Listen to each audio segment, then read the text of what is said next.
Qui es-tu? Tu es un ou une conquérant de l'enseignement. Il y a des notions de beaucoup aimer apprendre.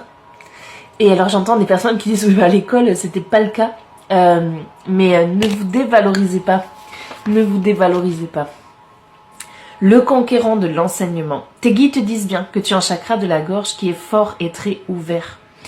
En fait, tu es capable de transmettre des informations, des leçons de vie, des leçons de morale aux autres personnes. Et c'est ça aussi être un enseignant.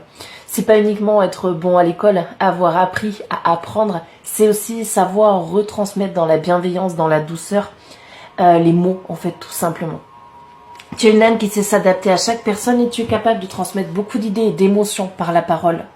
Tu sais aussi capter les énergies et les pensées profondes des autres en parlant avec eux. Tu as de très grandes empathies et de très grandes capacités de magnétisme, c'est-à-dire que tu ressens les autres profondément en fait. Ta mission de vie est en lien avec la guérison et en lien avec la santé de près ou de loin, mais davantage dans l'enseignement plutôt que dans l'apprentissage.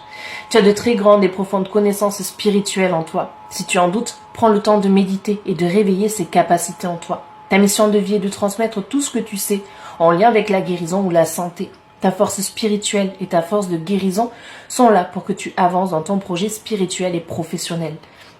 Pour certaines personnes, je sens qu'il y a des émotions de colère qui sont très fortes. Essayez d'apprendre ce qui se cache derrière. Essayez de faire la différence entre violence et colère. Manipulation et toutes ces choses-là. Il y a beaucoup de lectures, il y a beaucoup de thérapeutes qui accompagnent sur ces choses-là. Donc si tu ressens une colère en toi qui bouillonne et que tu as du mal à expliquer et qui t'empêche de trouver l'équilibre et justement de transmettre des enseignements positifs aux gens autour de toi, n'hésite pas à te documenter. Je sens que c'est un message très fort de tes guides. On a la carte de l'amour inconditionnel.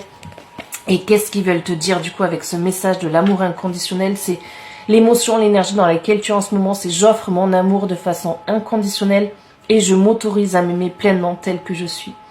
Félicitations, prends bien soin de toi. Attention à ta colère, qu'elle ravage pas tout, qu'elle soit pas désastreuse. Parce qu'elle est le plus souvent désastreuse pour soi-même, même si elle brise des cœurs. Je te fais de gros bisous. Je te souhaite une très très belle journée. Et je te dis à tout vite sur Chaperchi.